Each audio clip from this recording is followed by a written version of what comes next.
السلام عليكم ورحمة الله تعالى وبركاته. كنتمنى تكونوا بخير وعلى خير. اليوم ان شاء الله غادي نشارك معكم واحد الكيكه بارده واقتصاديه صراحه غير مكلفه. كما كتشوفوا في الصور كتجي غزاله والمذاق حتى هو روعه. غادي نخليكم مع هاد الصور هذا ونعاود نتلاقى معكم مع المقادير وطريقه التحضير.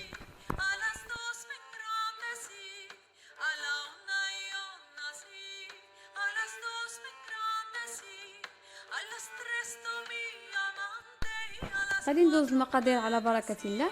كنحتاج جوج ديال البيضات مكمولين، كذلك عندي نص كاس ديال الحليب، نص كاس سكر خشن، نص كاس ديال الزيت، كذلك هنا عندي الفرص نقدروا نحتاجوا كاس ونص حتى لجوج كيسان.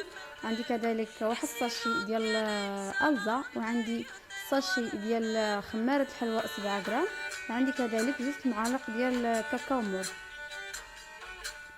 ودائما البنات كنعبر بكاس العنبه كما كتشوفوا معايا في الصور. غادي نخليكم مع طريقه التحضير ونعاودوا نتلاقاو.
بعد ما خلطت الخليط ديالي مزيان غادي نكب الخليط ديالي في المول.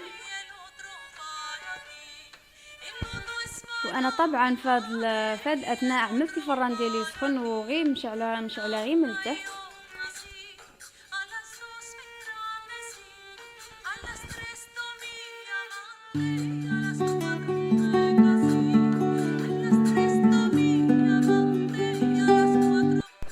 بعد ما خرجت الكيك ديالي من الفران انا غادي نثقبو مزيان بالفرشيطه، وغادي نسقيه بكاس ديال العنبه عامر بقهوه سريعه الذوبان كما كتشوفوا معايا بالصور. من بعد ما نسقي غادي نحط الكيكه ديالي تبرد، وغادي نمشي نوجد الخليط الثاني اللي هو السر ديال هذا الكيك. هذا كيجي خطير، خليكم حتى لاخر الفيديو تشوفوا الكيك كيجي صراحه غزال وغير مكلف.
ندوز معكم المقادير ديال الخليط الثاني. كنحتاج نص لتر ديال الحليب، فلون كراميل واحد ساشي، كذلك 2 المعالق ديال السكر، وقهوه سريعه الذوبان، و2 المعالق ديال المايزينا او نشا.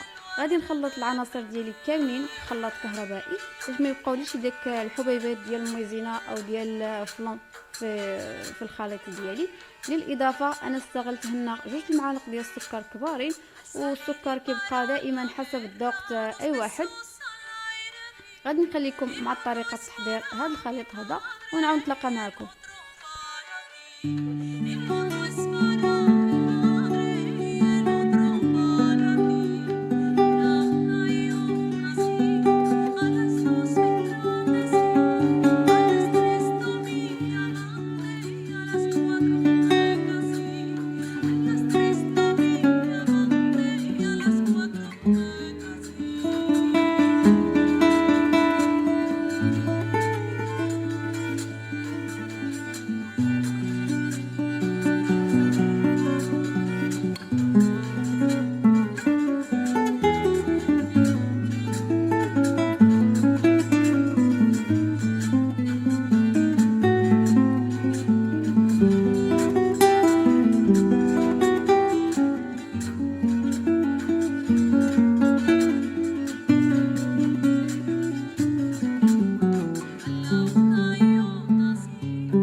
بعد ما خلطت العناصر كاملين غادي نديرهم على نار مهيله، وطبعا نبقاو نحركو تحريك مستمر ونعاود نتلاقى معكم.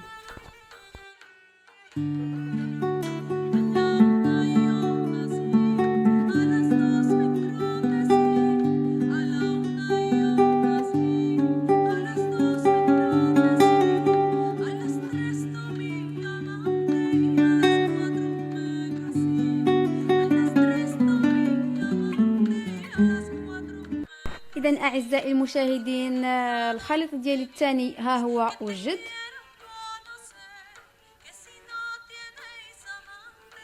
غادي نحاول نقلب الكيك ديالي بهذا الشكل.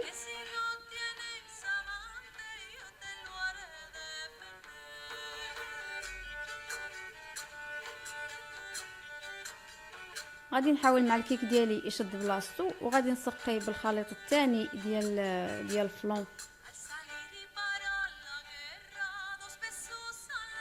وطبعا التزيين كيبقى حسب اختيار، حسب اللي موجود في الدار.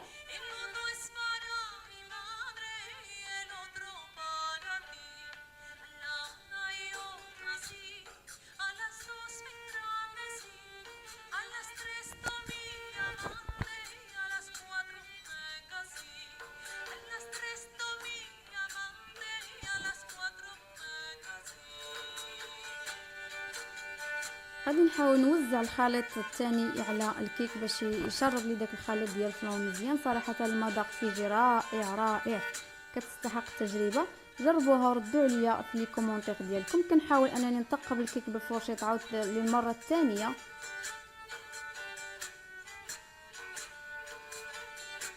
كتجي مشربه في الاول داك نسكافي، ودابا في الثاني كتجي مشربه هاد الفلون هذا. صراحه كتجي خطيره.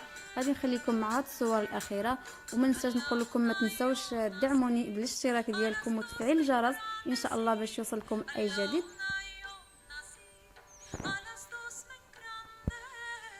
الى اللقاء، الى فيديو قادم ان شاء الله.